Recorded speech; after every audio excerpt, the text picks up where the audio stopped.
Pose de la première pierre de la raffinerie d'or Kankou Moussa cet après-midi à Sénou par le président de la République par intérim. Cette raffinerie, financée à hauteur de 30 milliards de francs CFA, aura une capacité de production de 20 tonnes de lingots d'or par mois. Fin de la mission technique et politique de l'Organisation internationale de la francophonie au Mali qui, après avoir rencontré les institutions de la République, la société civile, les partenaires techniques et financiers et une trentaine de partis politiques, a pu recenser les différentes préoccupations des autorités maliennes. Et puis sport football, en attendant dimanche pour voir les 11 créateurs de Nyarila confirmés face au Stella Club d'Abidjan. C'est l'Union sportive de Bougouni qui ouvrira demain samedi les hostilités pour les rencontres retour de la Coupe CAF face à Okam du Cameroun, battu 1-0 à l'aller. Voilà, mesdames, messieurs, bonsoir et bienvenue à l'information sur l'ORTM. Le président de la République par intérim a reçu ce matin en audience une délégation de l'Organisation internationale de la francophonie OIF en séjour dans notre pays. Il s'agit d'une mission de prise de contact avec les autorités nationales, la classe politique et la société civile en vue d'accompagner notre pays dans la sortie de crise. L'OIF est disposé à appuyer notre pays dans les perspectives des élections générales et de la réconciliation. C'est ce qu'a laissé entendre le chef de la délégation, le Canadien Philippe Boulne, à sa sortie d'audience au micro de Soumaïla Berté. Nous sommes une délégation qui a été dépêchée par le secrétaire général, M. Abdou Diouf, une mission d'information de contact qui vise à venir prendre contact avec les autorités maliennes, avec les partis politiques, avec la société civile et avec les partenaires internationaux pour faire le point sur la situation et également sur les perspectives de sortie de crise. Comme vous savez, la francophonie accompagne le Mali dans cette sortie de crise et souhaite l'accompagner. Nous venions également discuter des façons dont la francophonie peut appuyer le Mali, notamment au niveau du processus électoral et du processus de dialogue et de réconciliation. Le Mali est un pays important pour la francophonie, un des pays membres fondateurs, actuellement suspendu, mais on espère que très bientôt, avec cette sortie de crise, le Mali pourra réintégrer la grande famille francophone. Fin du 42e sommet ordinaire des chefs d'État et de gouvernement de la CEDEAO tenu à Yamoussoukro en Côte d'Ivoire. Parmi les décisions du sommet, la reconduite d'Alassane Dramane Ouattara comme présidente en exercice de la CEDEAO et un engagement ferme de la communauté aux côtés du Mali dans la reconquête de son intégrité territoriale. Le compte rendu de nos envoyés spéciaux Aruna Diara et Tchessira Emmanuel Dambélé. Avec l'exacerbation des problèmes de sécurité dans la sous-région, terrorisme, piraterie maritime sur les côtes, la CEDEAO a décidé d'évoluer vers une vision plus large des questions sécuritaires. La conférence réaffirme son engagement ferme pour la lutte contre le terrorisme dans la région. À cet égard, elle endosse la stratégie antiterroriste de la CEDEAO et son plan d'action de mise en œuvre, ainsi que la déclaration politique sur la position commune contre le terrorisme. La conférence déclare sa détermination à combattre la piraterie, la pêche illégale, le trafic de drogue et toute autre forme de crimes transnationaux organisés dans le golfe de Guinée. La communauté recommande à la Commission de travailler à soutenir la requête du Mali visant à transformer la MISMA en force de maintien de la paix des Nations Unies. Plus de défis sécuritaires attendent donc Alassane Dramane Ouattara, reconduit par ses pairs comme président en exercice de la CEDEAO pour un second mandat. Sur d'autres plans, les chefs d'État et de gouvernement ont lancé le processus d'élargissement de la Commission de la CEDEAO. Les chefs d'État et de gouvernement décide de porter le nombre des membres de la Commission de 12 à 15. Il charge le président de la Commission de proposer le nouveau découpage des départements au Conseil des ministres en vue de son examen par la conférence au cours de sa prochaine réunion. La commission de la CEDEAO devra continuer à renforcer les politiques sectorielles en vue de renforcer l'intégration par la mise en œuvre de l'accord de libre circulation des personnes et des biens. La situation en Guinée-Bissau s'étant améliorée, les chefs d'État de la CEDEAO ont décidé de travailler avec l'Union africaine à la levée des sanctions qui pèsent sur ce pays.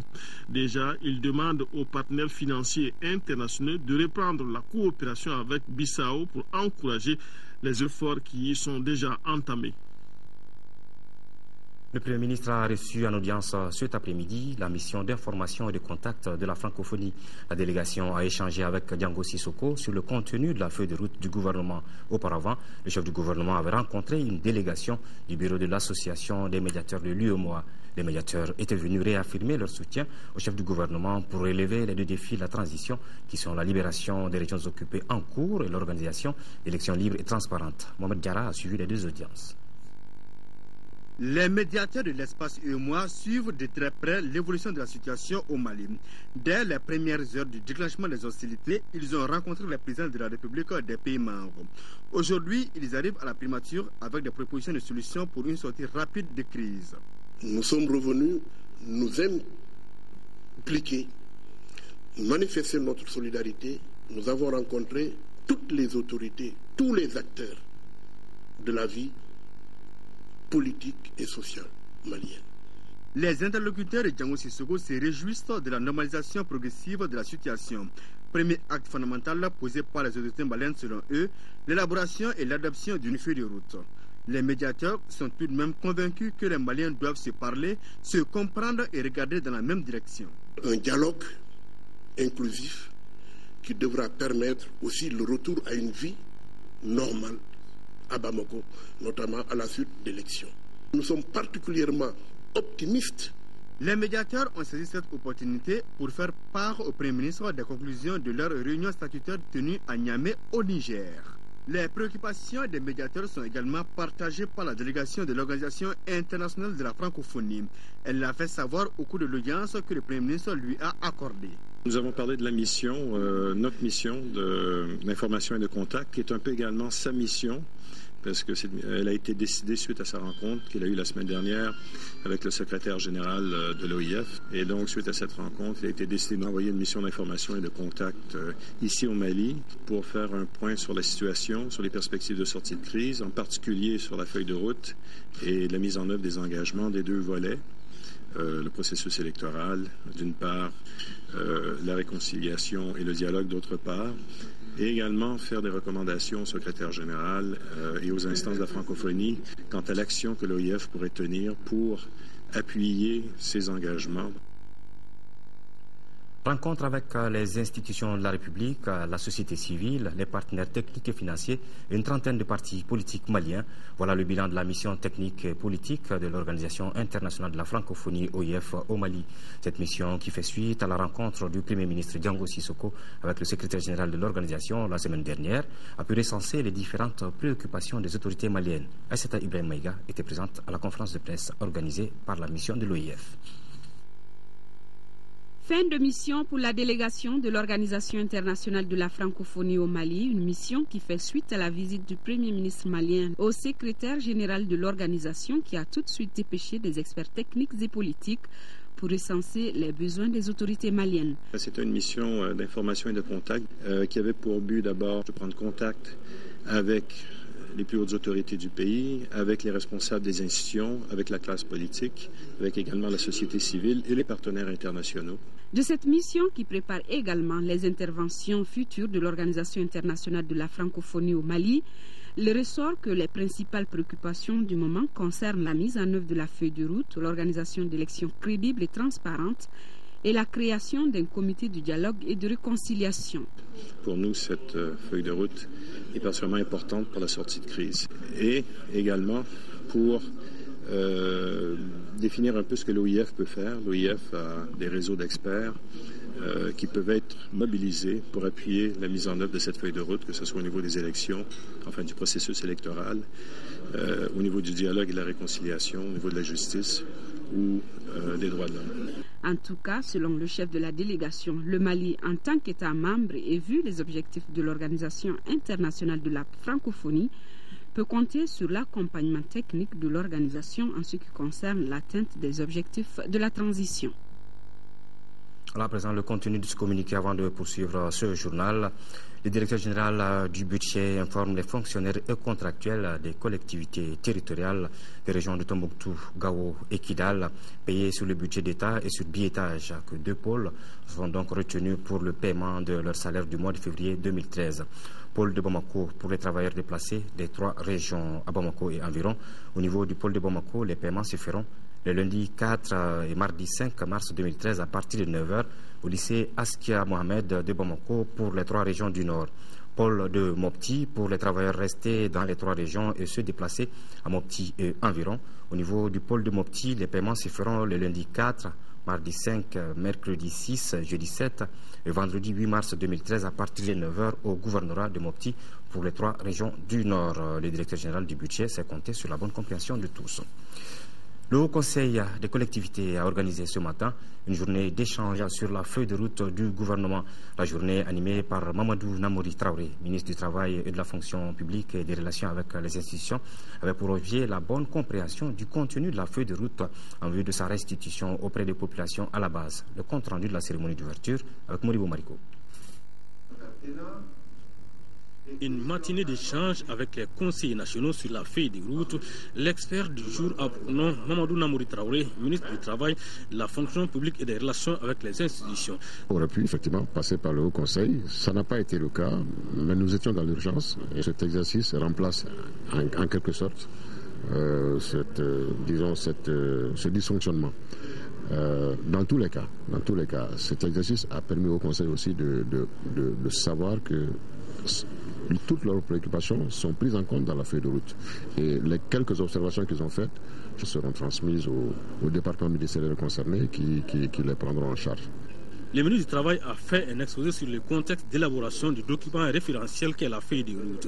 Les 2 missions confiées au gouvernement sans oublier ce qu'il a appelé ses défis, notamment les défis sécuritaires, de la restauration de l'état de droit, de la relance de l'économie pour ne citer que cela, ont aussi été expliqués. Les conseillers de leur côté ont souhaité la prise en compte par les plans d'action des points comme l'organisation du retour des élus, la préparation de la campagne agricole. Ils ont aussi cherché à savoir sur les critères du choix des membres de la commission Dialogue et Réconciliation. Un exercice que le président de l'institution avait voulu d'entrée de jeu constructif. L'exercice de ce matin, nous en convenons, sera constructif aux seules fins d'un armement plus efficace pour répondre aux missions que l'histoire, par devoir, nous invite de conduire loyalement et pleinement, tant il est vrai que représentation nationale de collectivités, le Haut Conseil de collectivités se convainc que cette opportune feuille de route pour la transition jettera les bases, nous l'espérons, d'une paix pérenne, vecteur de stabilité et facteur de développement harmonieux et durable. La représentation nationale des collectivités s'est engagée à servir de relais au gouvernement auprès des populations pour l'appropriation de la feuille de route et de la compréhension de toutes les missions confiées au gouvernement. Le président par intérim de l'Assemblée nationale du Mali, à la tête d'une importante délégation de parlementaires en visite à Paris, a été auditionné par la commission défense et sécurité de l'Assemblée nationale française. Le professeur Younousi Touré et ses collègues ont répondu aux questions des députés français, questions relatives entre autres au déploiement des casques bleus au Mali, à l'organisation des élections, au retour des réfugiés, à la réconciliation et au dialogue intercommunautaire. Magamfi Konaté depuis Paris. Touré et sa délégation avaient des messages à transmettre aux élus français. Sur la question du déploiement des casques bleus au Mali, la réponse de Younousi Touré est sans équivoque. Vous avez les soldats maliens appuyés par les soldats français et les soldats africains qui défendent un territoire, qui défendent la liberté d'un peuple, qui défendent l'intégrité d'un peuple. Et de l'autre côté, vous avez des djihadistes, des terroristes, des trafiquants de drogue. Je crois qu'il n'y a pas une interposition à faire là. Il y a à prendre part à l'éradication, n'est-ce pas, de ces terroristes. Par conséquent, la mission des casques bleus doit être réorientée dans ce but et ne pas avoir une mission d'interposition entre 2 forces, comme on a l'habitude de le voir ailleurs. L'effort de l'armée française est hautement salué au dire du président Touré. Cependant, des incompréhensions subsistent dans l'esprit du peuple malien quant à l'absence de l'armée malienne aux côtés de l'armée française à Tessalit. Répondant aux inquiétudes des élus français sur d'éventuelles discriminations à l'égard de certaines communautés, la réponse est apportée par le président du groupe parlementaire Adema. À la réalité, le Mali ne connaît pas d'ethnisme. Il n'y a pas de juxtaposition de peuplement, mais plutôt de symbiose, mais plutôt de superposition. Et je donnerai 2 exemples. la configuration actuelle de l'Assemblée nationale du Mali. Le président que vous avez là, c'est un Soraï. Et il n'a pas été choisi premier vice-président à l'époque par un Soraï. Le deuxième est un Tamashek. Beaucoup d'entre vous probablement l'ont vu, Assadi Amalkawan, qui était là jusqu'à ce matin. Le troisième est un Peul. Le quatrième est un Bozo. Le cinquième est un Soninké. Et vous continuez comme tel.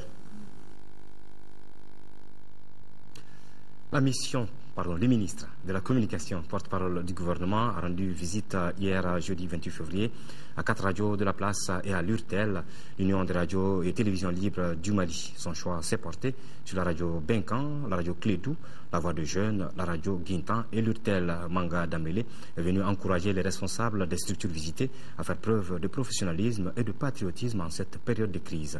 Une visite suivie par Ndeye Sissoko. C'est par la radio Benkan, une radio associative, que le ministre de la Communication, porte-parole du gouvernement, a commencé sa tournée dans des médias privés de Bamako.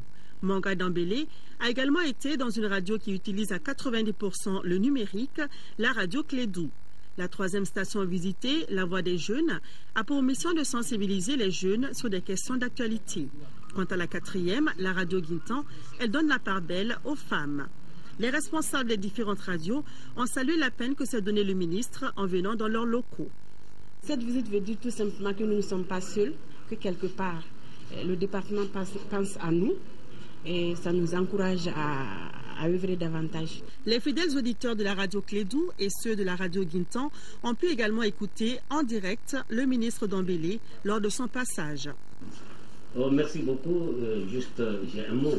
Au siège de l'Union des radios et télévisions libres du Mali, URTEL, c'est une rencontre d'échange qui a eu lieu entre le ministre et les responsables de la structure. Une rencontre qui s'est déroulée dans la cour aménagée pour cause de coupure d'électricité. Y ont pris part une quinzaine de directeurs de radios privées de Bamako. Occasion pour le directeur de l'URTEL de remettre la liste actualisée de 302 radios privées du Mali au ministre et de lui faire part de ses préoccupations. Il s'agit vraiment de tenir compte de la situation dans laquelle vivent beaucoup de radios et particulièrement même des radios du Nord qui ont subi vraiment la crise, les dommages techniques que les radios ont subis, les dommages physiques, psychologiques que les travailleurs des radios ont subis. Nous avons aussi soumis à M. le ministre notre attente par rapport à l'appui à l'URTEL pour sa mission d'accompagnement des radios et aussi l'implication des radios dans les processus de gestion de la transition. De son côté, le ministre Dambélé a insisté sur le professionnalisme, le patriotisme et le respect de la déontologie, toutes choses indispensables pour une sortie rapide de crise. Un pays dans la situation actuelle, les radios ont le devoir de cultiver la paix, de cultiver l'entente, de cultiver le patriotisme, le civisme.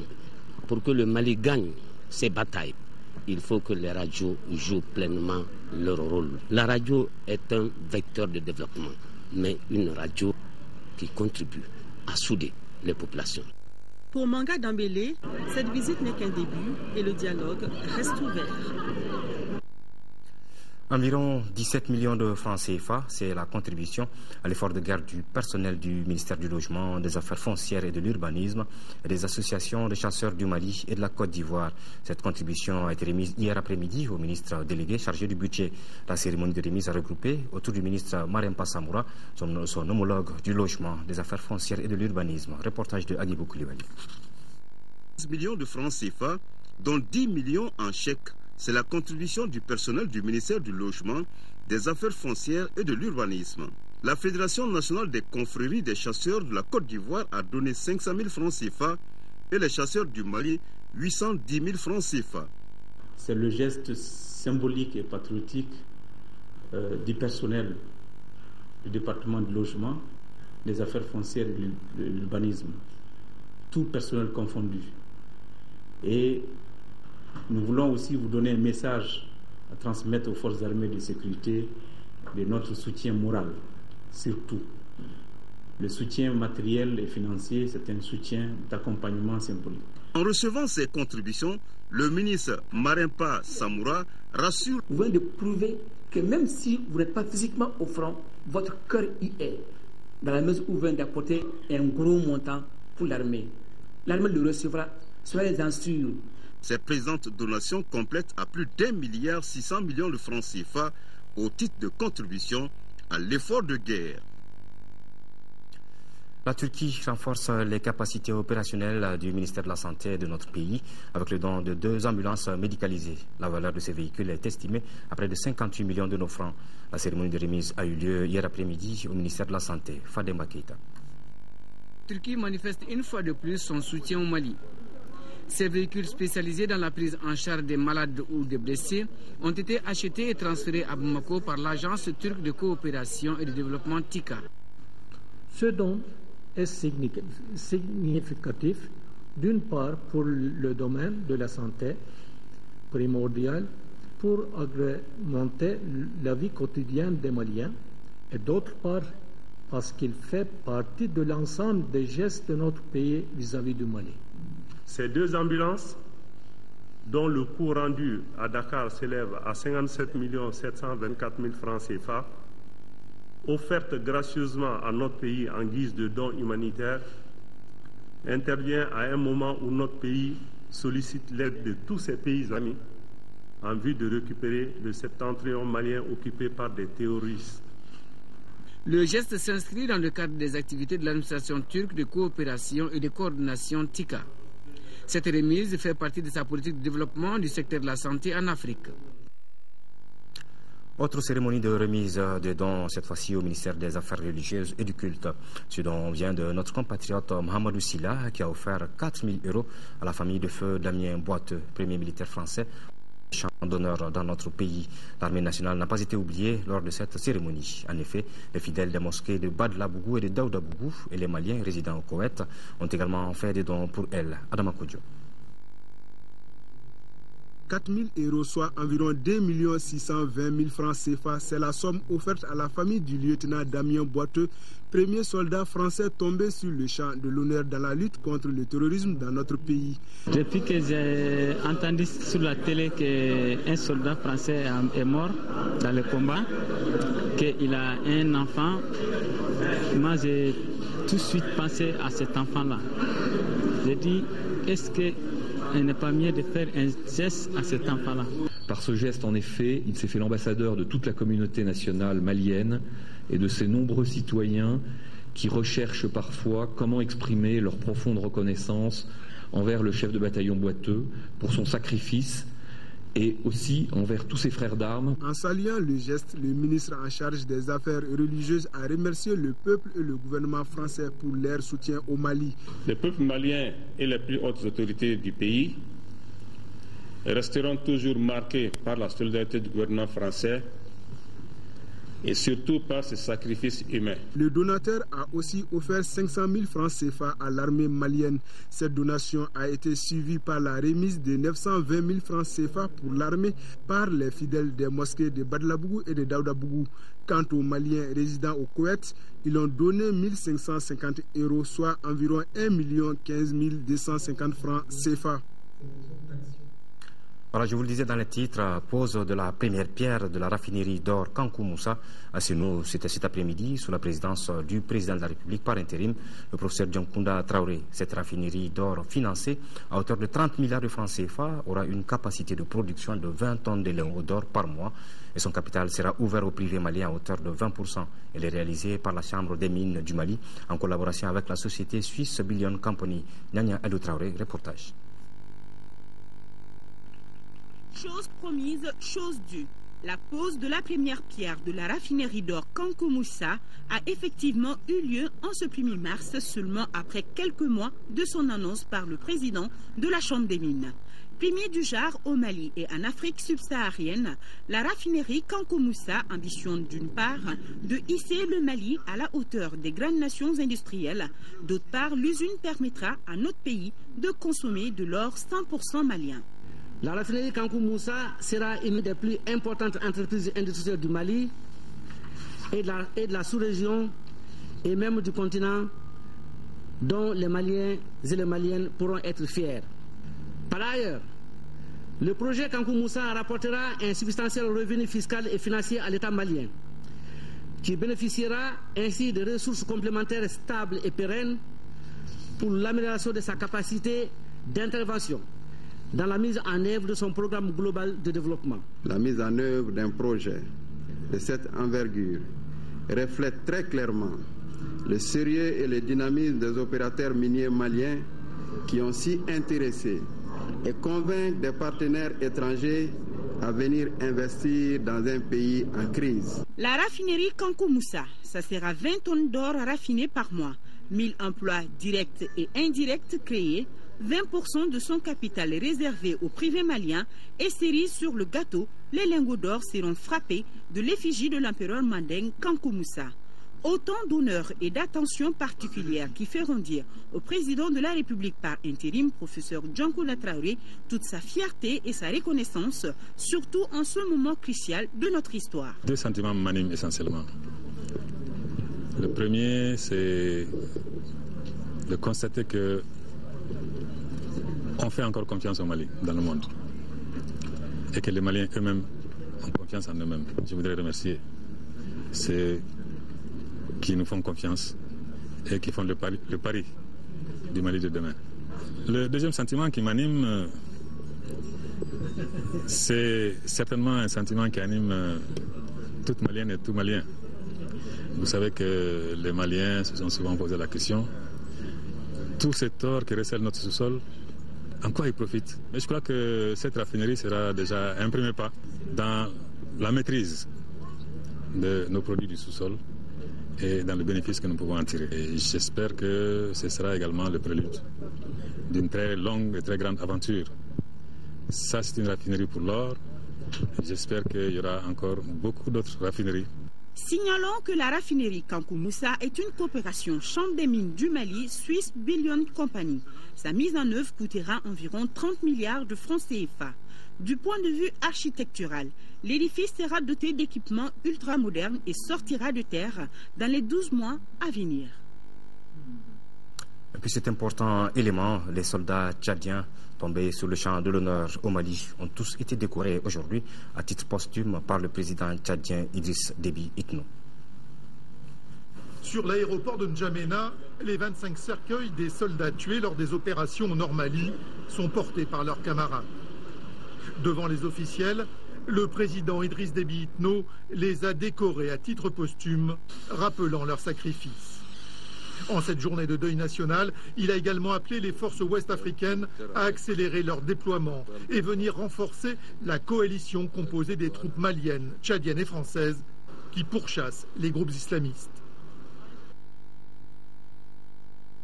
Voilà, c'est tout le peuple malien qui présente aux familles des militaires tchadiens disparus les condoléances les plus attristées. C'était donc la cérémonie de décoration à titre posthume des militaires tchadiens tombés sur le champ de l'honneur par le président tchadien Idriss Déby Itno.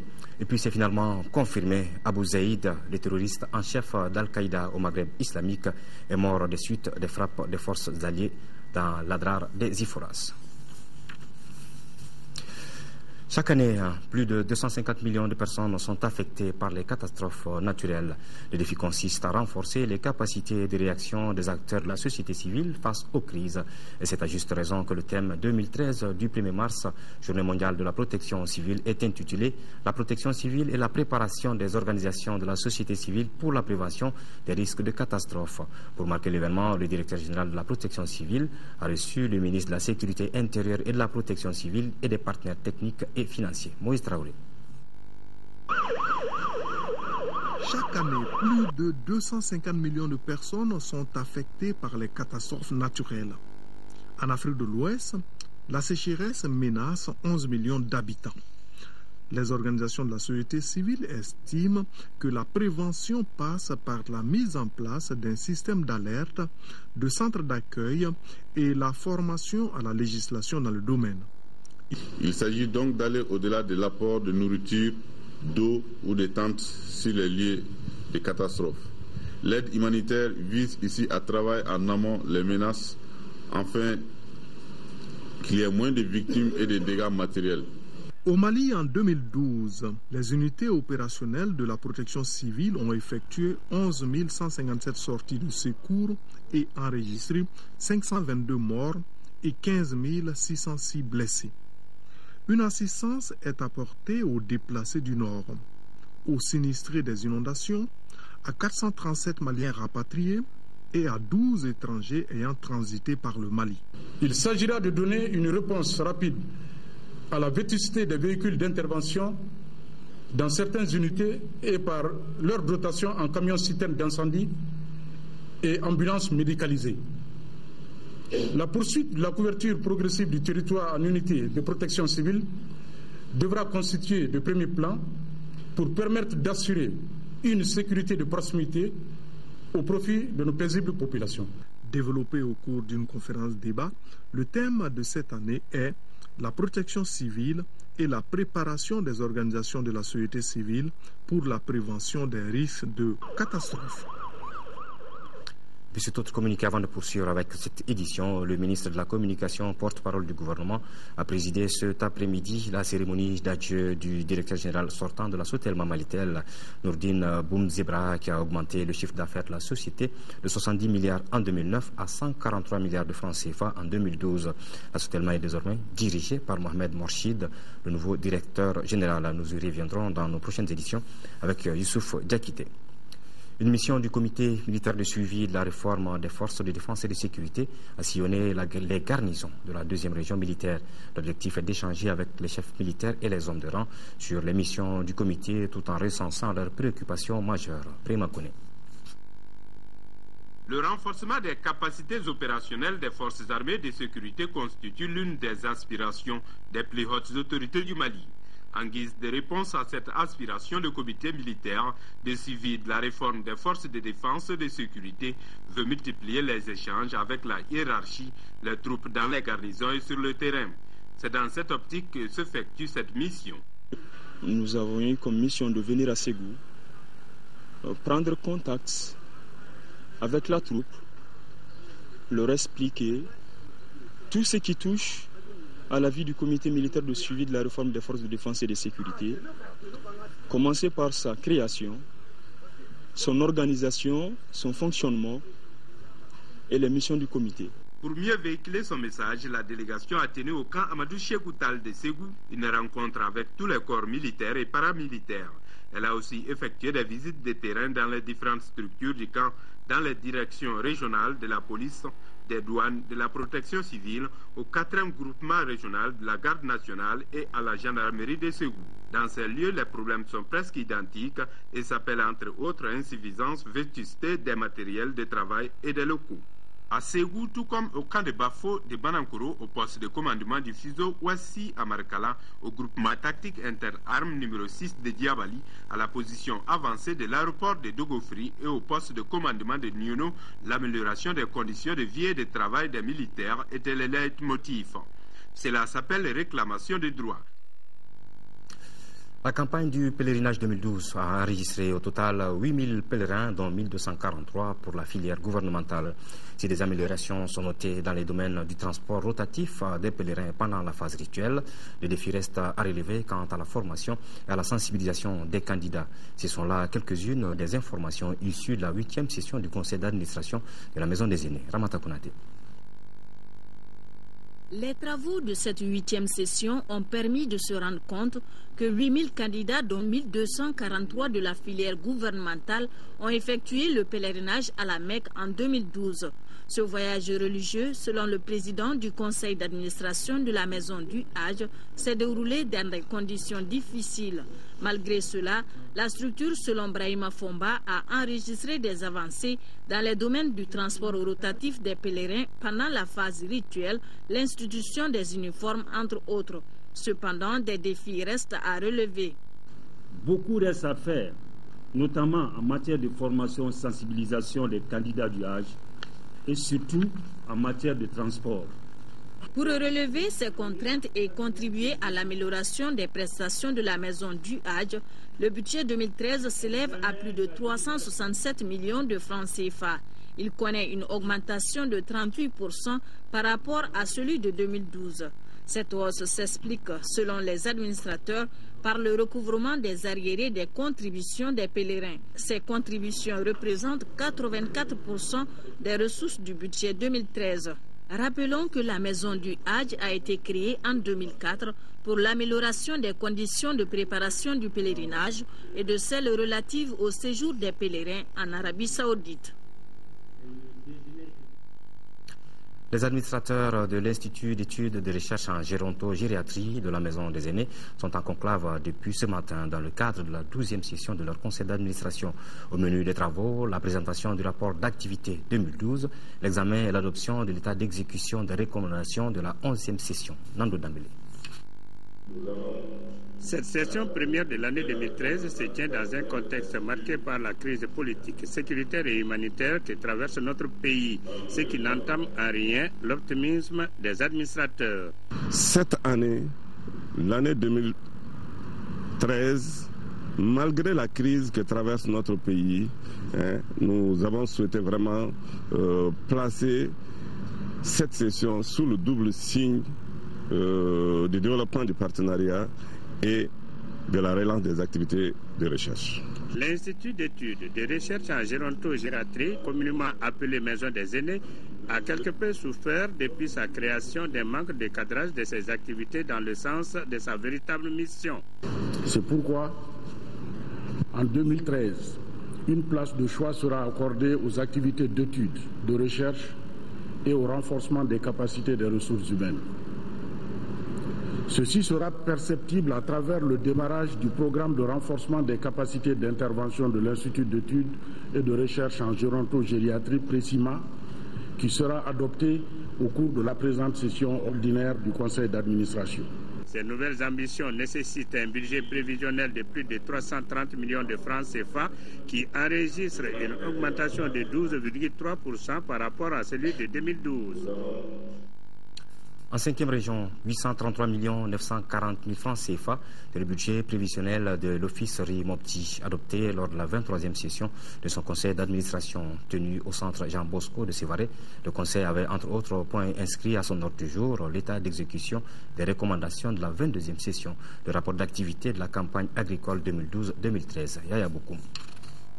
La présente session se tient dans un contexte très difficile, non seulement pour le Mali, mais aussi pour l'Office RIMOPTI, qui vit une double crise à la fois pluviométrique 2011-2012 et sécuritaire. La campagne agricole 2012-2013 s'est déroulée dans un contexte socio-économique défavorable, suite à une campagne agricole 2011-2012 catastrophique et les problèmes sécuritaires caractérisés par la baisse drastique des ressources propres de l'Office RI, de l'ordre de 65%, ayant entraîné le gel de plusieurs activités indispensables au bon fonctionnement de l'Office. Malgré un environnement socio-économique très difficile, certains résultats ont été atteints. S'agissant des acquis, l'Office RIMOPTI, en collaboration avec les partenaires au développement et les structures techniques au cours de la campagne agricole 2012-2013, a fait un appui gratuit en semences améliorées de riz à hauteur de 943 033 tonnes pour une valeur de 273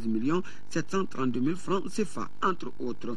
Pendant une journée, les administrateurs et participants ont apprécié le procès verbal de la 22e session, le rapport bilan d'activité de la campagne agricole 2012-2013, le projet de programme de la campagne agricole 2013-2014, l'état d'exécution du budget exercice 2012 et le projet de budget 2013 qui s'équilibre en recettes et en dépenses à la somme de 833 940 600 francs CFA.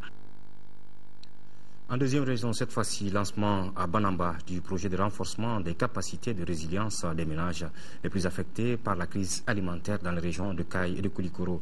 La cérémonie était organisée par l'ONG Action contre la faim, ACF, en collaboration avec l'association du Centre sahélien des prestations d'études, d'éco-développement et de démocratie appliquée. Un projet entièrement financé par l'Agence suédoise pour le développement international. Reportage de Koumba Sissé. Le projet permettra de mobiliser les communautés rurales, collectivités décentralisées, services techniques et la société civile autour des objectifs visant l'autosuffisance alimentaire. Coût total du projet 1,6 milliard dont 607 millions pour le cercle de Banamba. Au niveau des ménages vulnérables qui vont bénéficier de cash transfert, c'est du transfert monétaire inconditionnel, ça fait plus de 600 ménages. Au niveau des ménages qui vont bénéficier du cash forward, c'est du travail contre argent, nous avons plus de 1200 ménages vulnérables. Et les ménages qui vont bénéficier aussi des semences, on avait plus de 1000 quelques ménages qui vont bénéficier de cette activité. Le projet qui vient d'être lancé permettra au cercle de Banamba de renforcer ses capacités de résilience des ménages les plus affectés par la crise alimentaire 2011-2012. Pour 12 mois, on a près de 607 millions de francs CFA qui vont être injectés pour la cause. Selon les rapports du système d'alerte précoce, dans le cercle de Banamba, la campagne agricole 2011-2012 est jugée mauvaise à Toubakoro, Benkadi, Madina Sako, Kiban et très mauvaise dans le secteur de Boron et CBT. FESPACO 2013, et là vous comprenez que nous parlons cinéma. Le film malien Toile d'araignée du réalisateur Ibrahima Touré est entré en compétition officielle. Cette œuvre, qui est inspirée du roman autobiographique publié par le professeur Ibrahim Ali au bout de ses pénibles années de détention, est une production du Centre national de la cinématographie du Mali, CNCM. La fiction de 92 minutes nous fait revivre des pages sombres des dictatures africaines, ainsi que l'histoire du mariage forcé d'une fille de 17 ans. Envoyé spécial à Ouagadougou, Tchédje Moussa Kamara et Modibo Soirée. Toile d'araignée est l'un des films les plus attendus au FESPACO 2013, en tout cas dans la catégorie des longs métrages.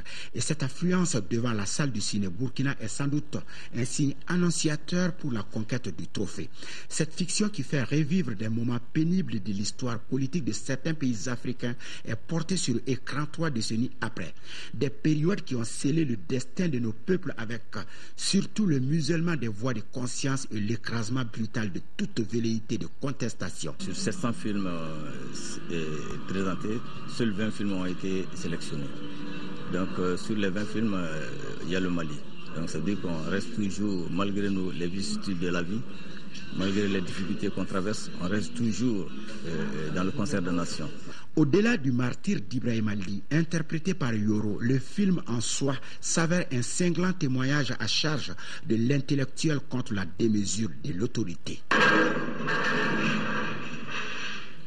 Dans ce film, Mariama, une fille éduquée dans la pure tradition villageoise, refuse d'épouser le mari que veut lui imposer son père. D'intimidation à corruption, elle se trouve en prison où elle découvre un nouveau monde, l'univers carcéral. Toile d'araignée, une œuvre poignante, crue, qui peint sans phare tous ces excès d'une époque certainement révolue de notre société. La répression, l'horreur des dictatures qu'il y avait en Afrique et qu'il y en a encore, et pas seulement en Afrique, mais dans d'autres pays du monde. J'ai beaucoup aimé, c'était un drame assez intense. Je n'ai pas lu le livre, mais j'ai été assez surpris par les retournements de situation. Et le film est magnifique. La société de la prison, qui est en fait, on attend que ça soit ça, la dureté, et en réalité là, il y a de l'humanité jusqu'à la larme à la fin. Ce long métrage projeté en présence des membres du jury, parmi lesquels le célèbre musicien congolais Papa Wemba, est bien apprécié par le ministre de la Culture à la fin de la projection. Nous venons parce que nous y croyons. On ne vient pas à une bataille pour la perdre. Nous sommes venus effectivement pour un 4e étalon. Ce que j'ai vu ce soir avec les échos perçus par-ci par-là, même si cela ne me rassure pas parce que je ne suis pas du jury, cela renforce mon espoir dans ce film. Et je crois qu'avec Toile d'araignée, étalon ou pas, nous irons loin. À 2 jours de la fin du festival, l'espoir est donc bien permis, en tout cas, pour le film Toile d'araignée de décrocher des prix et pourquoi pas l'étalon de Yenenga, la plus grande distinction du FESPACO. Au sport football, Coupe de la Confédération africaine, tour préliminaire demain samedi. Au compte du match retour, l'Union sportive de Bougouni recevra l'Unisport Okam du Cameroun. Il y a 2 semaines à Yaoundé, l'équipe de Bougouni, vainqueur du trophée de la 52e édition de la Coupe du Mali, avait gagné par 1-0. Avant cette rencontre retour ici à Bamako, notre équipe de reportage, dirigée par Abdul Karim Kaba, est allée voir comment l'Union sportive de Bougouni prépare ce rendez-vous. L'Union sportive de Bougouni est consciente de l'enjeu de cette manche retour. Contre l'Unisport Home-Cam du Cameroun, l'équipe de 2e division du Bani Monotier ne défendra pas seulement son avance d'un but. On ne va pas dormir sur les lauriers parce qu'on est là encore pour rééditer l'exploit du match aller. et on est obligé de jouer devant notre public, mais avec la plus grande sérénité. Et il ne faudrait pas que cette victoire monte par la tête, parce que là quand même je les ai fait savoir que ce match est déjà fini, donc on repart sur une base saine. Toutes les conditions ont été réunies par les responsables pour mieux aborder ce match retour. Avec l'appui de la fédération, nous nous sommes dit qu'il faudrait que les jeunes soient dans des conditions optimales pour essayer de réaliser l'exploit au Mali. Ne serait-ce que se qualifier. C'est ainsi que, de concert avec la fédération, l'équipe se retrouve actuellement à Bamako. L'union, la solidarité et le fair play seront les maîtres mots du groupe. Nous sommes en train de se motiver davantage parce que les plus durs sont à venir. On va rester concentrés, comme on le dit. On est en train de se donner la main et la solidarité. Et rien que la solidarité, on est en train de se battre pour arracher cette victoire qui nous tient à cœur. Union sportive de Bougouni, Unisport au Nkam de Cameroun, c'est ce samedi au stade Modibo Keïta à partir de 16h. Football toujours, championnat national de Ligue 1 cette fois-ci, la 15e journée, marquant la fin de la phase aller, a démarré hier au stade Mamadou Konaté. Le stade malien de Bamako a terminé la mi-saison invaincu après sa victoire 2-1 sur le centre Salif Keïta. Et dans le choc au sommet de cette 15e journée, la AS Real a battu le Nianan de Koulikoro par 1-0. Le résumé de ce match avec Siragatou Sissé. De tous les précédents chocs au sommet de la saison en cours, ce Real Niana de Koulikoro a été le moins disputé. L'enjeu a peut-être tué le match. Le seul éclair est intervenu à la 27e minute. Sur un débordement, le défenseur du Niana, Ibrahim Sako, prolonge le ballon dans ses filets. Score final 1-0 pour les Scorpions de l'AS Real. L'AS Real, 28 points, maintient la pression sur le Sobe, deuxième. Le Niana de Koulikoro, 23 points, pourrait perdre la 4e place au profit du Djoliba à ses 22 points en embuscade. On joue les arrêts de jeu du match CSK Stade Malien de Bamako. Lamine Diawara, à peine 5 minutes sur la pelouse, à la réception d'un corner, donne la victoire dans la douleur aux Blancs. 2-1. Le Stade malien revient de loin. Le leader de la Ligue 1, 43 points, achève la phase aller invaincu. Comme le Djoliba AC lors de la saison écoulée. Est-ce un signe pour décrocher le titre de champion en fin d'exercice? L'avenir nous le dira. Dans le passé, un match CSK Stade malien suscite un intérêt pour le public. De nos jours, ce n'est pas le cas à cause du rang des centristes cantonnés dans le ventre mou du classement, 12e 14 points en 15 journées. Le Stade malien de Bamako a eu de la chance. À la 40e minute, sur un mouvement collectif, Souleymane Dembélé à 20 mètres déclenche une frappe pour l'ouverture du score, 1-0. En seconde période, le CSK a su contenir le Stade malien pour établir la parité. Souleymane Konaté, le défenseur des Blancs, marque contre son camp, 1-1. Et dans le temps additionnel, Lamine Diawara surgit. CSK et le Stade malien de Bamako, avant d'aborder la seconde moitié du championnat, auront l'occasion de régler certains automatismes. Voilà, et puis cet après-midi, le Djoliba AC a été tenu en échec 1 but partout par la Jeanne d'Arc au compte de cette même 15e journée. Et puis vous l'avez suivi dans ce journal, les soldats tchadiens tombés sur le champ de l'honneur au Mali ont été décorés aujourd'hui à titre posthume par le président tchadien Idriss Déby Itno. Le peuple malien présente aux familles des disparus ses condoléances les plus attristées. Ils sont morts pour le Mali, ils sont morts pour la lutte contre le terrorisme. Merci d'avoir suivi ce journal qui prend fin. Prochain rendez-vous d'information demain à 13h avec Sira Bachili, à 20h avec Ndei Sissoko. En attendant, soutenons sans cesse nos forces armées et leurs alliés dans la difficile mission de reconquête du territoire national, eux et toutes les populations souffrant de cette crise. Merci et à très bientôt.